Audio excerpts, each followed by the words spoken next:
Ruthless hunters, natural-born killers, constantly on the prowl for new prey. These are the predators. These killing machines are the rulers of the savannah. And yet, although they perform their violent acts every day, they take no pleasure in killing. Rather, it's to survive. For them, as for their prey, life is a daily challenge. In the African savanna, right at the top of the food chain, are many species of big predators. Among them, the crocodile. The only survivor of the dinosaur era, a crocodile can be virtually invisible to its prey. He will lie in wait, submerged, motionless, even for hours.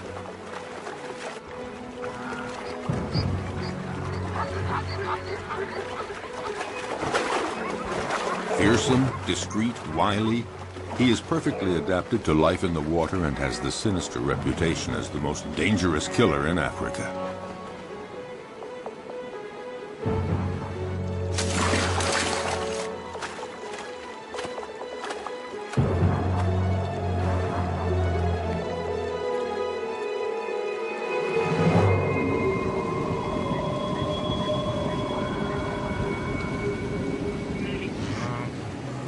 Predators have an essential part to play in the functioning of their ecosystems.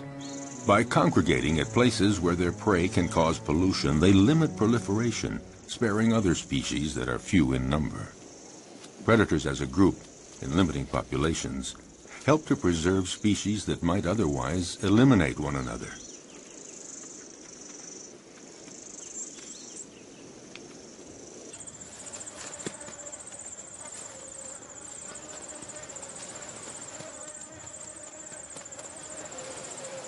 In the end, nature is well managed, because any given area always has just the number of predators it can handle, and no more.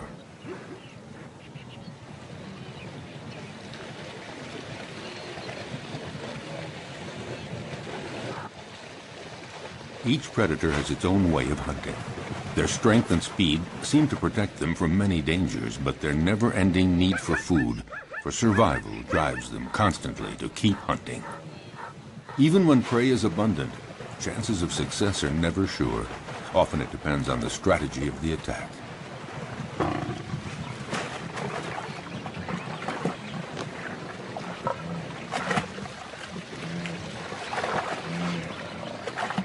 Seized at the throat, this gnu has no chance. The lioness's jaws have broken its spine.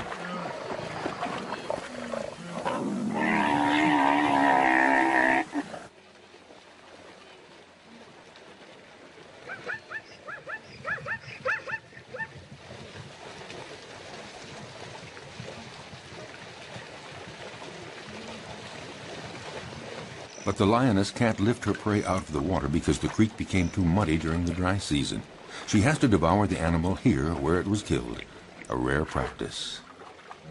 Usually several lionesses hunt together, but there are occasions of solo hunting, and then the lioness can rely only on herself to defend her kill. The prey has barely been taken when other predators start pointing their snouts toward the meal. Yes, it is not enough to hunt down and kill your prey. You have to defend it too. The fury of a lioness can be fatal for a hyena. The sudden appearance of a buffalo might improve the hyena's chances. But is the big animal a real danger for the lioness? The buffalo keeps approaching, trying to frighten the lioness away from her kill. The herbivorous avenger forces the lioness to flee up a tree. High up in the acacia tree, she keeps a needle-sharp watch on what is happening below. Finally, the buffalo lets the lioness come down, and the hyena sees his chance evaporating. In fact, the hyena gives up. The lioness could return to the dead prey at any moment to finish her meal. No, the hyena would rather try elsewhere, where a family of cheetahs is hunting in the area. At one point, the contest threatens to become fierce unless the hyena is content to be a little patient.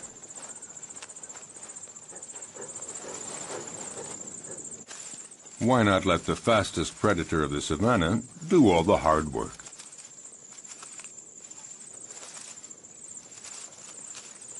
The female cheetah hunts alone because she can't count on her progeny. In this case, 3 teenagers. They're too young and too clumsy. Her hunting technique is simple. Just race to the prey as fast as possible and deliver a powerful swipe of the paw to throw the animal off balance. Once it's on the ground, the cheetah's powerful jaws sink teeth into the throat, and that's that. Once she sets off, there's no turning back. There is no room for error. Yes, this may be the fastest animal on Earth, reaching speeds of 100 kilometers per hour. That's 60 miles per hour. A gifted sprinter. But she soon runs out of breath and finds it hard to take the turns at high speed.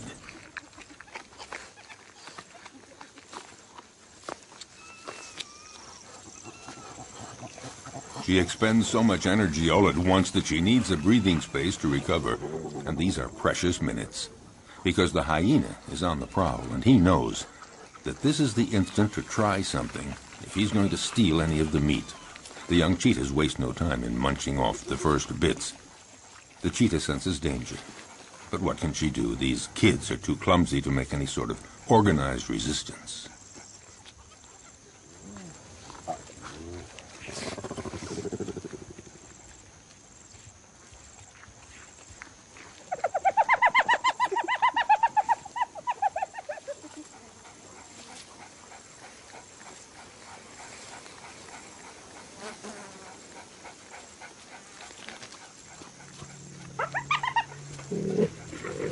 Their mother tries to put up a half-hearted bluff, but she knows that she and her offspring can't do anything against the hyena's terrible jaws and teeth, especially now with the smell of blood in the air.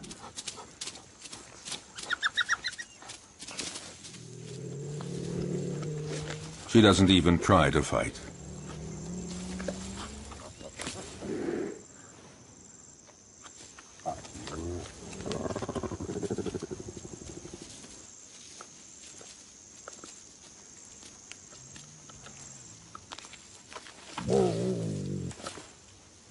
Her big meal is not for today.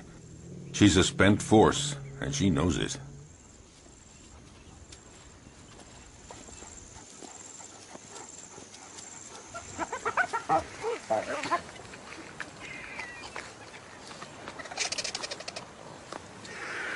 The scent of blood draws many scavengers. They're not considered true predators because they eat animals that have already been killed by others. A real predator hunts down and kills live, fleeing animals.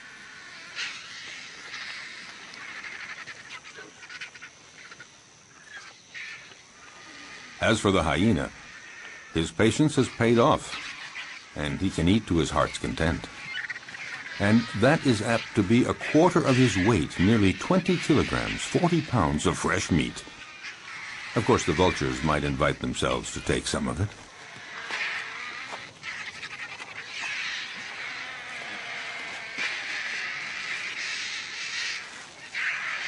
A jackal is prowling around, but he's no match for the hyena.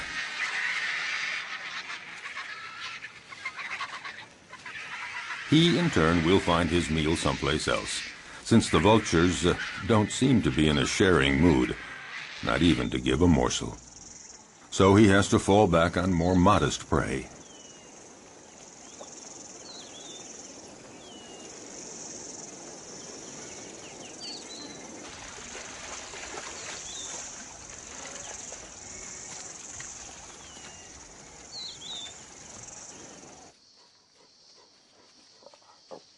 Lichens, or wild dogs, are also considered prodigious predators in the savanna, the equals of cheetahs and even lions. They're among the carnivorous animals that hunt during the day. To feed the family twice every day at sunup and sundown, they leave their lairs to hunt in packs. But they're not always successful, because they're often smaller than the animals they attack.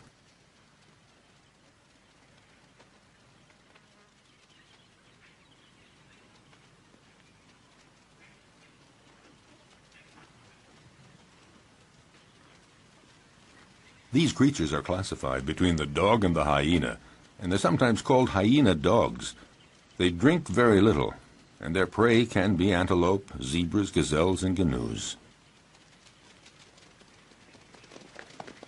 They're about the size of a big dog, but they're considered, perhaps, the most effective killing machine in the animal kingdom. They hunt in packs, like wolves. Alone, one could never take down a Thompson gazelle or a young gnu. So it's vital that they hunt in packs, and this requires a well-planned division of labor. First stage, sneak up on a herd to spot one that is young or weak.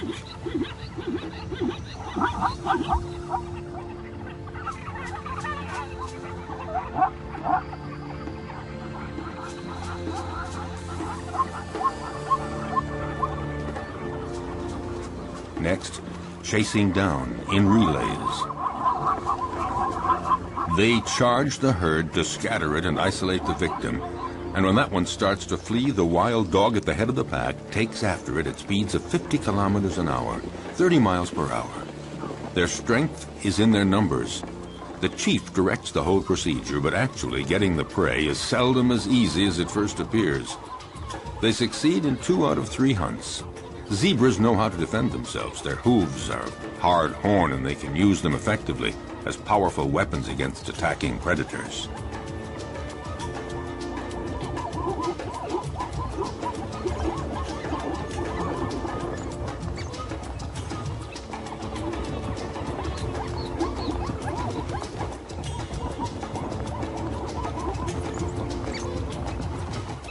This time, the zebra herd manages to fight off this pack that isn't really prepared for this morning chase. Herbivorous animals know how to put up a good defense. Elephants stand very tall, and they fear none. But the others have to learn the behavior patterns of their potential predators. They know when they're hunting and when they're not. So it's common to see a herd of zebras calmly munching plants just a few feet from a relaxing lioness. But the zebras are watchful all the same. The stallion stands slightly apart like a sentinel. When he senses danger, he alerts the others with a whinny. Instantly, they all form a group and they flee together, with the stallion bringing up the rear, where he can nip the legs of the slow zebras to make them keep up with the others. But the greatest danger for all of them is crossing a river, because it's there that crocodiles lie in wait. If crocodiles are seen as the most frightening predators on the planet, it's because they're not only clever and strong, they have another weapon: their patience. They can go for months without eating, but after a fast like that, any prey passing within range of their massive jaws would have to be very lucky to escape. Armed with about 70 teeth, a thick body armor of scales, and powerful appendages that they can use to leap their full body length, their attacks are furious and frightening.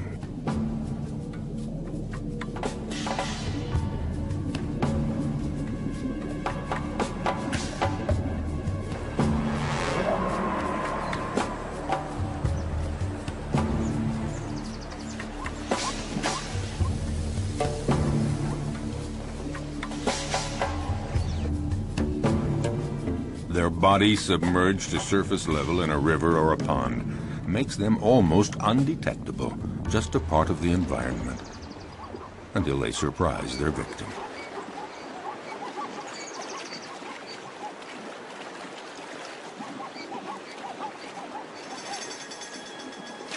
Buffaloes, zebras, antelope, these are perfect prey. And slippery shoreline mud or steep riverbanks often make it hard for the prey to get away.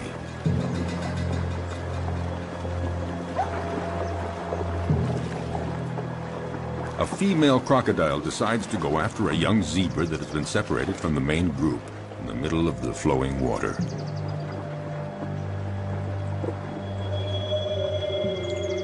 It's not a fair fight. Alone, terrified and wounded in the river, the animal doesn't know where to go or how to get away. The female crocodile tries to drag the wounded creature down into the water, but the youngster is resisting ferociously. It's hopeless. The crocodile has to have a better hold. The prey might get away. Whatever it takes, she has to get a firmer grip with her jaws, and in those few seconds, the zebra could get away.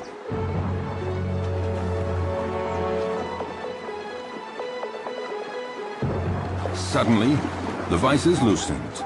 Instantly, the zebra takes advantage and breaks away, desperately climbing up the riverbank.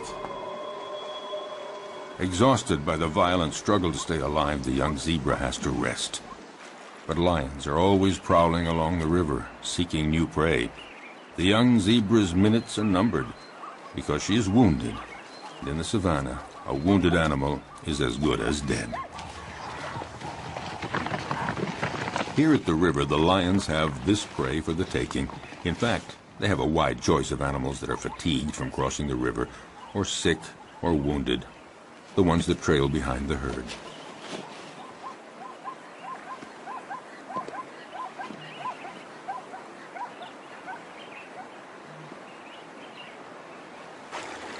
As for the crocodiles, they gather around the only crossing point for the animals.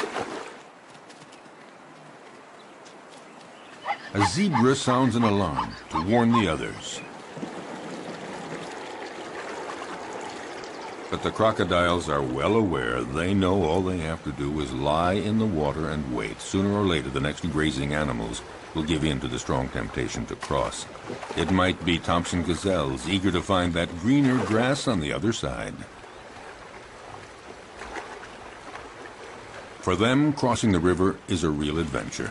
They're too small to resist the current. They wait, hesitating to take the first step. But for all their fear and reticence, the lure of the wonders sure to be found on the other side becomes too strong. The ones motivated by frantic urges to migrate often pay for their audacity with their lives. Sharing meals is a well-established tradition among crocodiles. A female comes to the party, but the prey isn't big enough for two. You don't share a gazelle.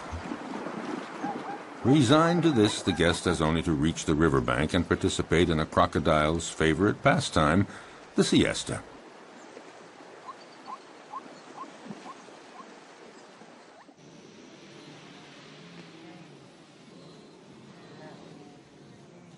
But during the mass migration across the Masimara Plains, danger comes not only from crossing the river, it lurks everywhere.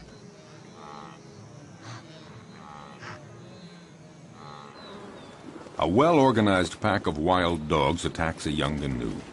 It's encircled and separated from the herd. The predators then go at it fiercely, relentlessly, showing no mercy. The gnu is exhausted. It's time for the kill. At one point, the animal nearly falls to the ground. One of the wild dogs seizes a hoof. And finally, the creature drops. Often, the attackers will hold the muffle of the prey tight until it stops all movement.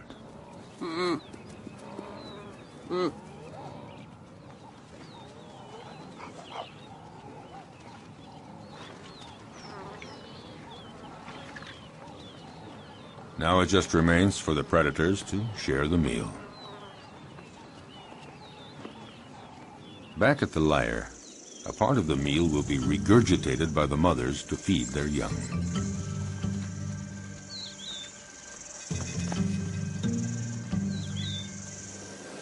It may seem that predators are ruthless. They show no mercy at all. But they kill only when they're hungry. Their potential prey senses this. As we saw, herds are often oblivious to lions walking almost beside them. But if a herd senses that a lion is hungry, they are away and fast.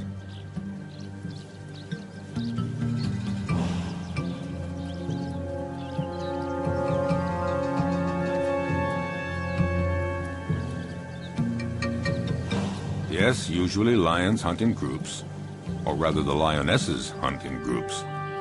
Males take no part in the hunting. They are content to feast on what the females bring in. What lions like most are gnus and zebras, the slower animals that are easier to run down, not the gazelles and antelope. Actually, hunting any animal is always difficult.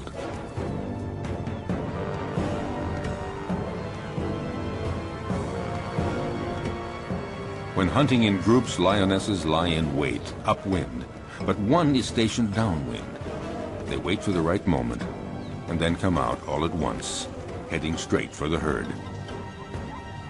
The targeted animal is, of course, terrified and runs in all directions. There's every chance that the ambush will be successful. It is said that the zebra has an anti-lion camouflage. When they're running fast and trying to get away from the lions, their stripes create an optical effect that makes it difficult for a lion to distinguish where one zebra starts and the other ends. Unfortunately for the zebras, the effect isn't very effective.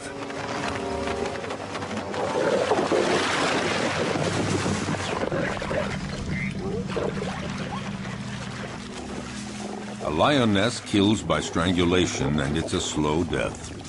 The victim tries to get breath. It might take 10 minutes before the animal dies.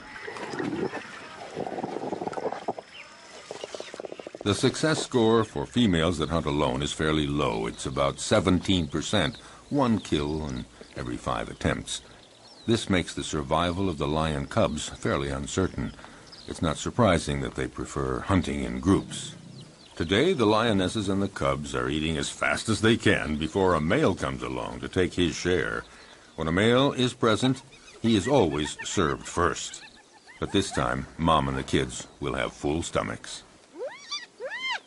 All the same, the odor of the carcass draws famished hyenas.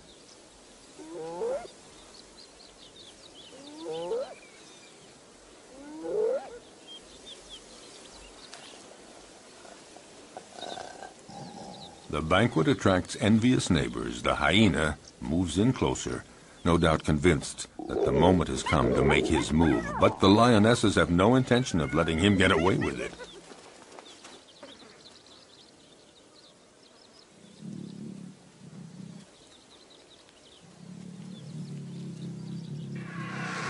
He's going to have to wait until the lion family has had its fill, and then he will move in to find they have left him a few bare bones.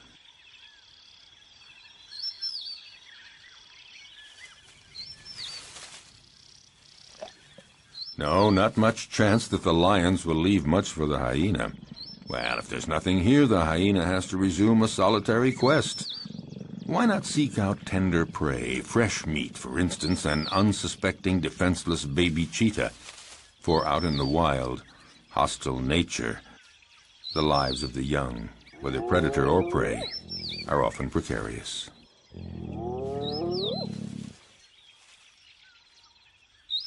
However, the hyena just might have a difficult and dangerous fight with the mother. Intimidation, dissuasion, will he dare?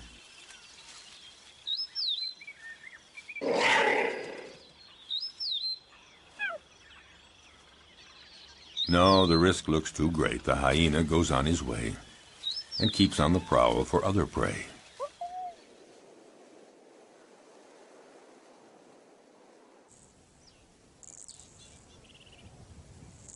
His courage seems to have deserted him for trying another attack. Off the hyena goes looking for any food to quell the pangs of hunger. Once the danger is over, the mother cheetah is required to leave her little ones and go off to hunt. But will they be there when she returns? In the savannah, cruel choices have to be made. The hyena appears to have gone off and is now far enough away. The cheetah has to go for it. A quick hunt and then back to the lair.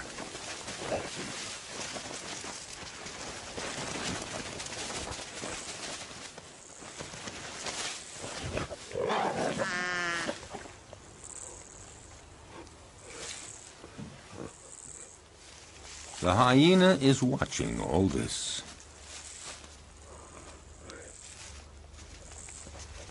And a little too sure of itself approaches the cheetah, certain to come out the winner.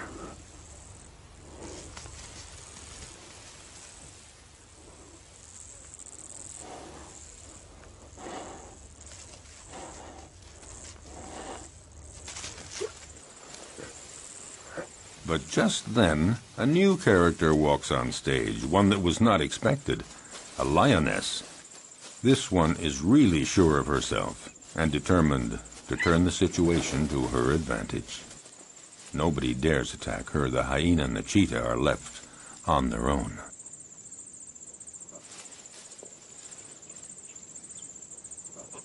Indifferent, the lioness ignores them with the arrogance of a victor.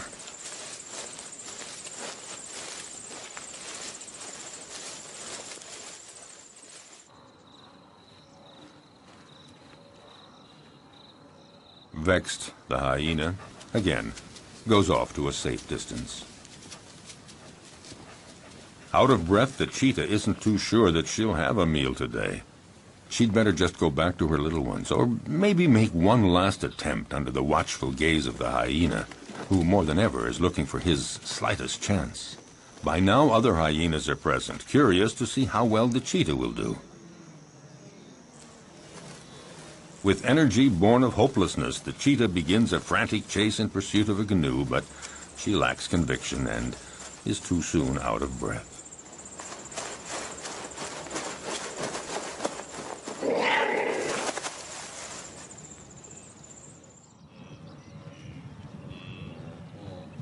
Even the gallery of watching hyenas doesn't think that she'll succeed. However, they join others of their pack and profit from the panic caused by the cheetah to attack a wounded canoe. The lone hyena would very much like to join the party. Well, aren't there cordial relations among all members of the same species?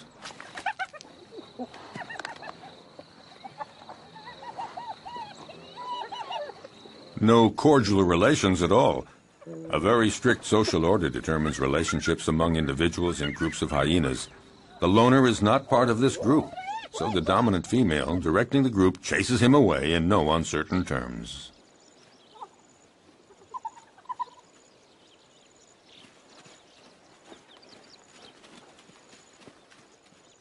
Nothing can be done, so it's best just to melt away into the distance.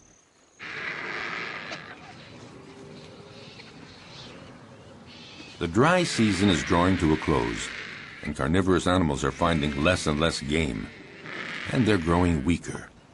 The hyena has been walking for a week, looking for food, doing anything to blot out the terrible pangs of hunger. He has just about enough strength to stand up and return to his lair.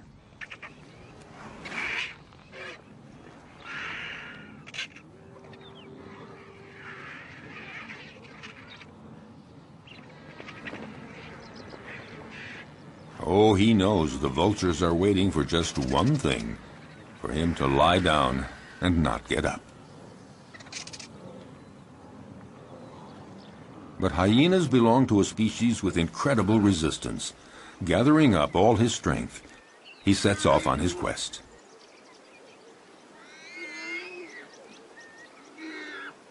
He isn't lucky and doesn't have the strength of a lion, but all the same, his plight isn't so bad compared to that of the warthog that the lioness has no hesitation in devouring while still alive.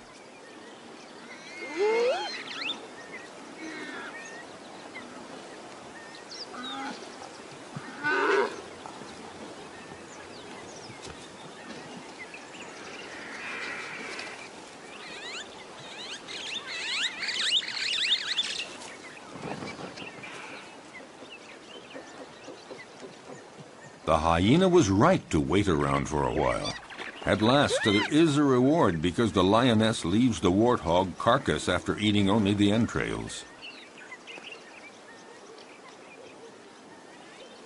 Finally, something to eat.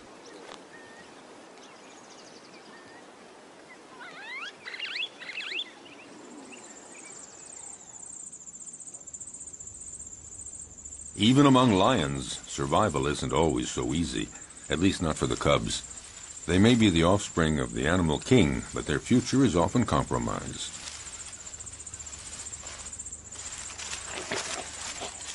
Power and strength characterize the lion, but the cubs are vulnerable, and danger lurks everywhere, even within their own group. Actually, among the lions, everybody seems to be getting along with a certain intelligence. The females within a family are taking good care of the little ones. A female will submit to any sort of nuisance from the cubs, and will even take care of the ones that are not her own. So the females remain calm, but it's quite different with the males. They guarantee reproduction, and they protect the females and the cubs, but they can turn dangerous for the cubs. Unmindful of his tremendous strength, a male who is annoyed by a cub teasing him just might kill the youngster with a swipe of his paw. Lions like to live in a stable family group, and yet the young ones, especially the newborn, are always vulnerable. Prudently, a female about to give birth distances herself from the group and finds a lair where she can have her cubs. She wants to find a natural hiding place where hyenas and jackals and cheetahs can't get at the little ones, and to keep them safe from the male lions that might come to take them. A female may have as many as 6 cubs at a time, but only 1 in 5 will survive to adulthood. Cubs are most fragile during the first 20 months. Then they are young adults. The mother lioness has to leave her cubs in the hiding place and go out to forage for food, but she never knows whether when she returns she's going to find them dead or alive. Will they escape the prowling predators? The lioness is now isolated from her group, and she has to hunt alone. Her predatory hunting instincts have to overcome her maternal feelings.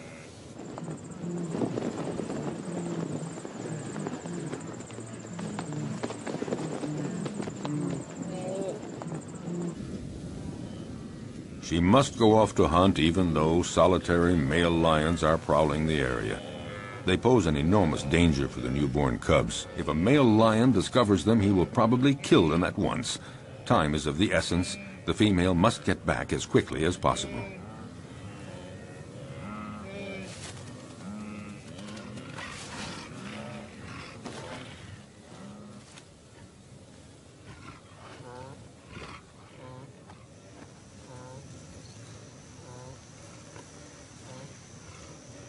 A lion, alerted by the noises, emerges from a thicket. A male lion does very little in life. He sleeps and takes care of reproduction, protects the group, and eats to his fill whatever the lionesses bring in from the hunt. And usually he's first in line. The lioness is well advised to catch her breath quickly and start eating as much as she can to regain her strength before the male shows up.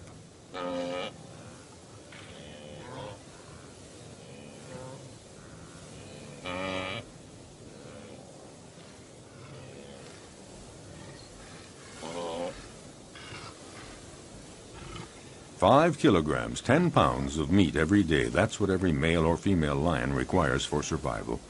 But one might eat up to 35 kilograms, 70 pounds, at a single meal." The effort has been so strenuous, the lioness has to recuperate for a good 10 minutes before feeling strong enough to begin eating.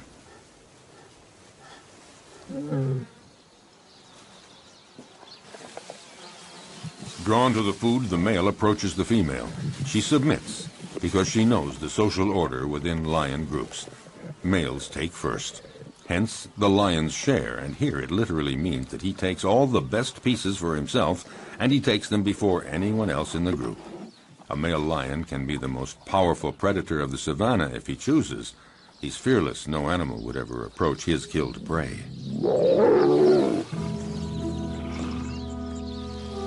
The lioness can only wait, resigned to the situation, and go off to her cubs.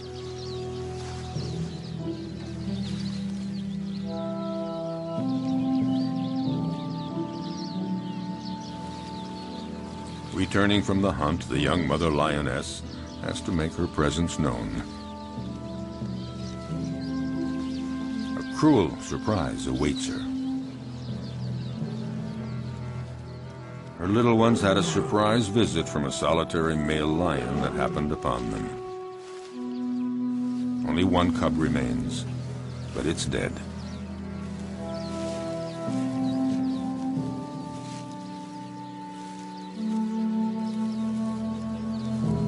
She takes it and wanders through the savannah for a long time.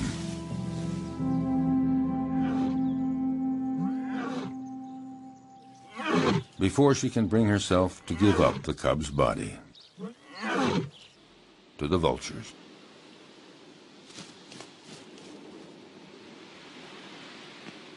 Accused of killing for pleasure, predators have incurred a bad reputation, and yet, for over half a century, many scientific studies have proven their usefulness.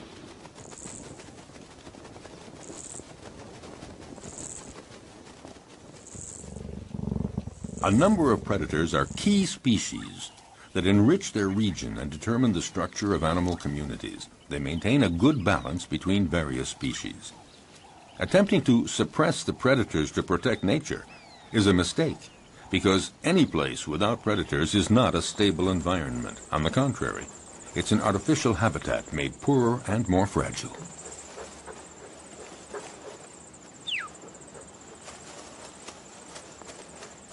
Following an implacable and ferocious law, by attacking the most vulnerable individuals, predators remove weak and sick animals from nature to the benefit of the stronger animals. For all that, the life of a predator is not so simple. Nature's implacable law applies to them, too. A sick predator, one that is wounded or not very good at the art of hunting, will in turn disappear. Learning to be a good hunter requires a long period of instruction. For example, a female cheetah has to take great pains teaching her young to hunt, so they learn to recognize and stalk down their future prey. They have to be taught how to choose prey, sense all its reactions, and know how to get it. Most important, young cheetahs have to master the essential swipe of the paw that knocks running prey to the ground. As a rule, the cheetah is certainly a superb sprinter, but since they can't take the quick turns at high speed while running, they have to rely on striking their prey precisely and forcefully with one paw, throwing it off balance and dropping it to the ground. The students learn this by practicing on a young live antelope provided by their mother.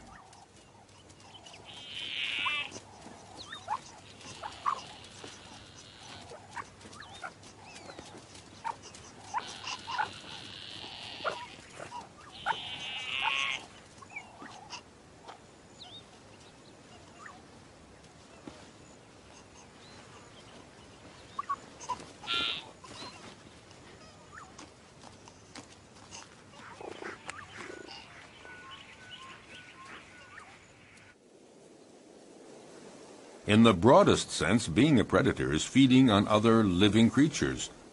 Under that definition, practically all animals are predators. It's just a matter of scale.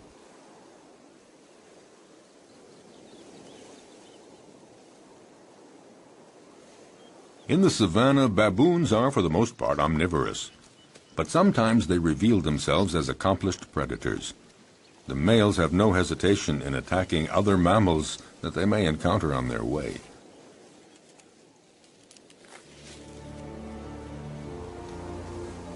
They can be terrifying opponents.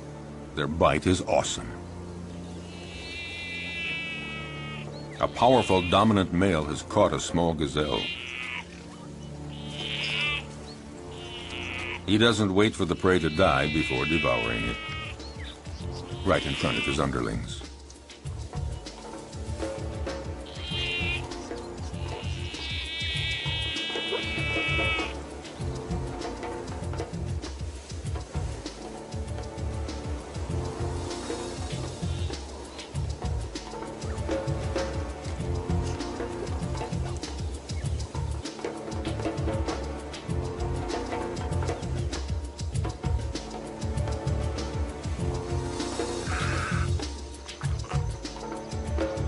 This male may leave a few scraps for others, but only after he's had his fill.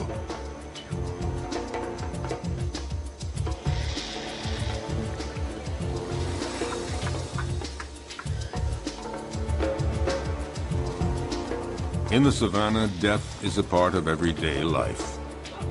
The baboons set off for new horizons.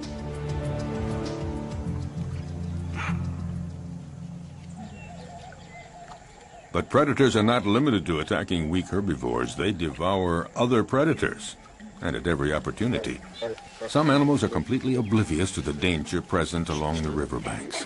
Like young baboons, apparently, the smaller the predator, the more invulnerable they feel. Foolhardy or oblivious, the baboons have apparently decided to tempt the devil, and this particular devil is a crocodile.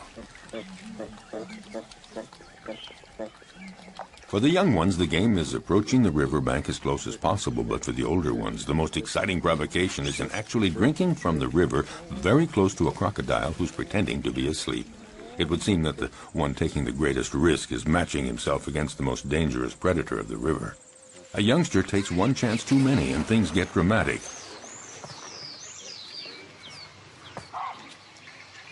The alert is sounded, but it's too late.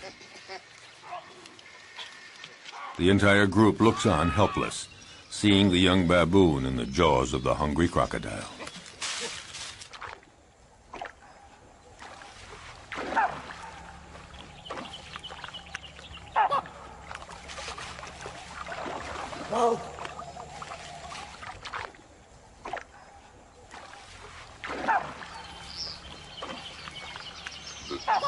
In the world of the predator, you pay for the slightest mistake. But along the river banks, the crocodiles don't always have it their way. Facing a hippopotamus, the law of the stronger and the bigger holds, and the hippos move right in to use their heavyweight position to provoke the crocodiles.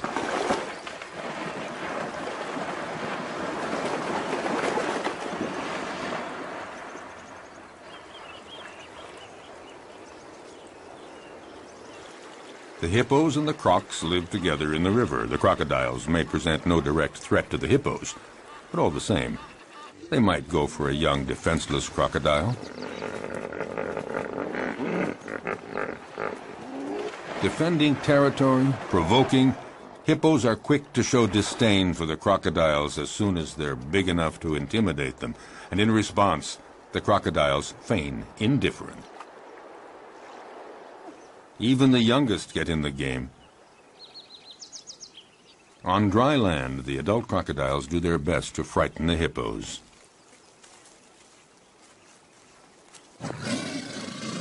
They multiply their efforts, but the massive creatures don't believe a word of it, so to speak.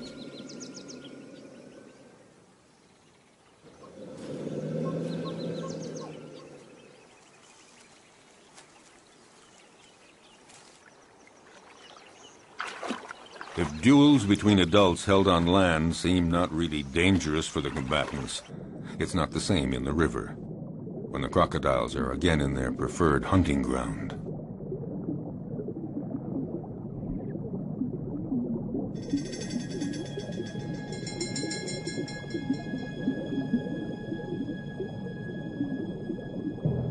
In the aquatic element, a crocodile is ruthless, facing a young hippo. Didn't realize how dangerous it is to get separated from the group.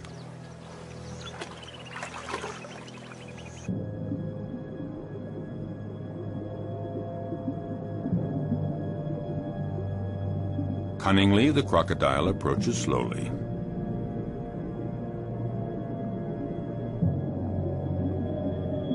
Very calmly, it pursues the prey, waiting for the right moment to strike. Feeling safe, not sensing exposure to any danger, the hippo swims down in the water.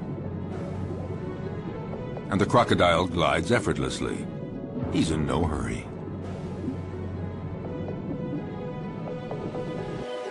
In this unequal pursuit, the two animals rise to the surface.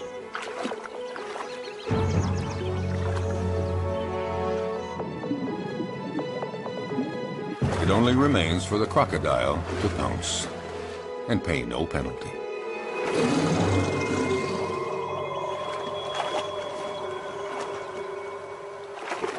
The only place to satisfy a thirst is in the river, and that's where every danger lurks. But nature isn't fair. Some risk everything, others face virtually no danger. Take the giraffe, gaining considerable protection from its great height. Still, it's in mortal danger drinking at the river, because it has to spread its legs, and in this uncomfortable position, the giraffe is highly vulnerable.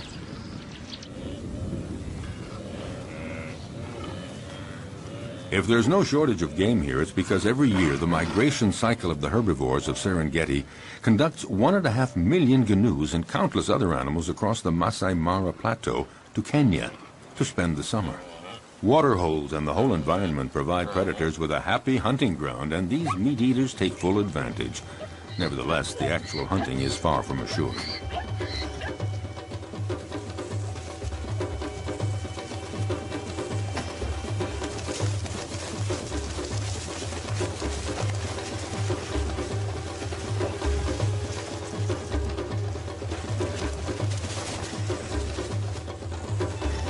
As always, some succeed and others fail, but it's not because there's no game. Some prey defend themselves with enough energy to repulse the most ferocious attacks. With 4 against 1, the cheetahs seem to have achieved their goal. But such combats don't always end as predicted. It would appear that the cheetahs have the advantage, but that doesn't take into account the endurance of their opponent or the gnu's instinct for survival.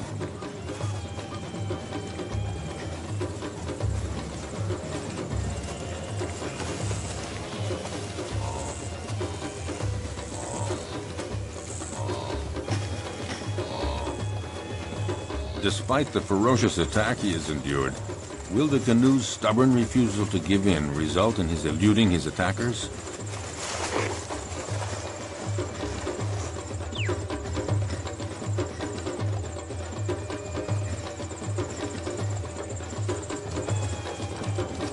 Thrown off balance by the gnu's sustained fury in managing to escape their claws and teeth, the cheetahs seem unable to administer the fatal blow. Suddenly, in an astounding burst of energy, against all odds, the gnu does manage to escape from all those predators. Totally exhausted by all this, the cheetahs give up.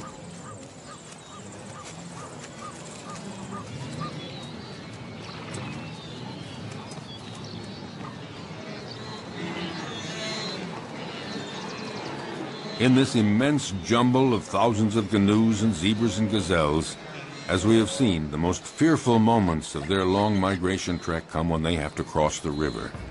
But paradoxically, if it's their great number that attracts predators, it's also their massive numbers that provide their best defense against the feared crocodiles.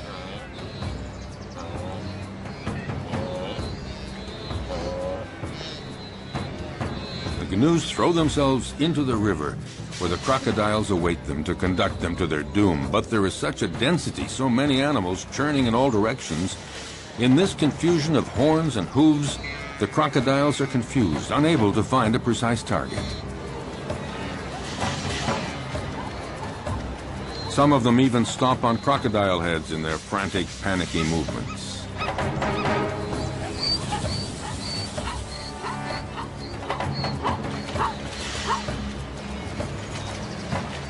This superabundant flow of animals disorients the predators, but any animals that stray from the central melee, any out on their own, are instantly victims of ferocious crocodile attacks.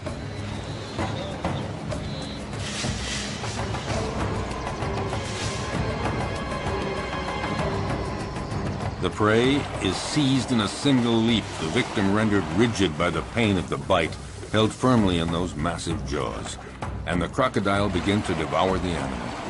Often several others quickly come to share the feast, unless the first crocodile can manage to plunge the prize to the bottom of the river.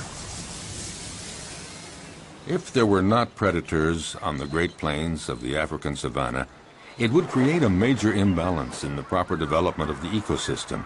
Nature creates a balance where each animal has its place in the food chain. All species reproduce and evolve according to a cycle that allows them to live together in the same territory. Without predators, some species would overdevelop to the detriment of others, possibly resulting in the extinction of species.